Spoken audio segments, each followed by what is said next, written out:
Those are our top stories on France 24 this hour. James Creedon is here with his spin on things. Good to see you, James. And of course, we're talking about the fuel shortages here in France. It's just completely expanded day by day, and now we're looking at people waiting an hour, sometimes two, just to try and fill up their car, and often being told, sorry, no petrol, you'll have to go home. That's right. And so the accumulation of the petrol shortages on top of the, I suppose, demonstrations at Place de la République that have been going on for weeks months now against the labour law reform, and the incidents of, I suppose, violence attached to that with police cars being torched. That whole thing is giving the impression to, I suppose, foreign media that François Hollande is losing his grip on France. That is the headline on this article in Bloomberg.com. Torched patrol car, symbol of Hollande losing grip on France. I suppose that image is now a little bit dated, and I suppose what the French media are more concerned by is indeed the blockade on the refineries. And this article in the Huffington Post is saying, well, actually it's a strategy that is more effective in terms of what the unions are looking for than all of the previous anti-labour law demonstrations that were, I suppose, blocking up certain arteries in Paris. But generally speaking, the life could go on. People could get from A to B unless you were living in certain areas of the capital city. Also in the Huffington Post saying, well, actually, economists were theorising how this panic could create a self-fulfilling prophecy in terms of petrol shortages, because actually there isn't really a shortage per se yet. It's just that everyone is afraid of it, so they're running to the petrol stations, or I suppose driving to the petrol stations, filling up ahead of when they need to. Right, people are stockpiling, right. And it's creating the shortage. 20% or 1/5 of the nation's petrol stations are saying, sorry, we're out. So that's right. It's getting real, isn't it? People are really starting to feel it. It could get worse as well.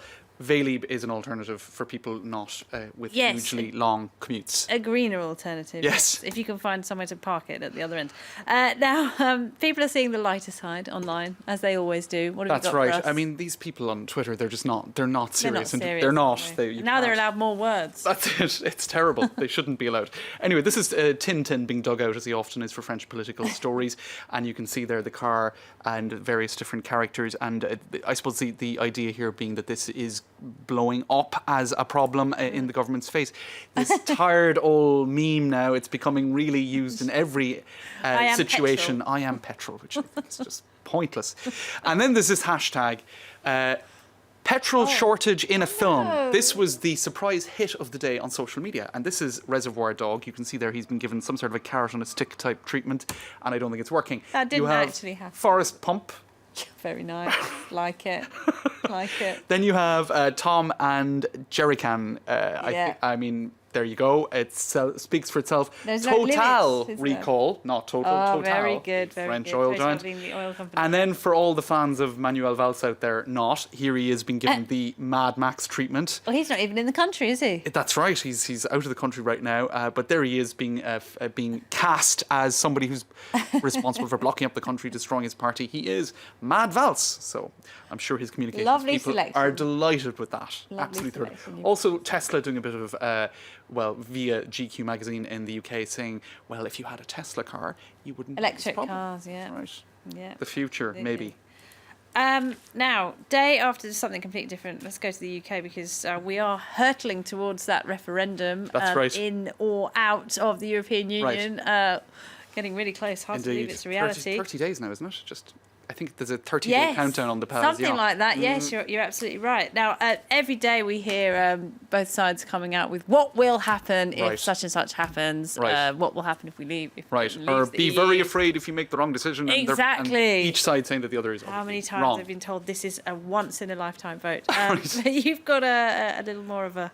Well, it's been going on for about a month, but the French media have jumped on it today. It's a campaign started, ironically enough, by an Austrian lady. Austria, we saw earlier this week, was sort of the bête noire of Europe until they, actually just about didn't vote in.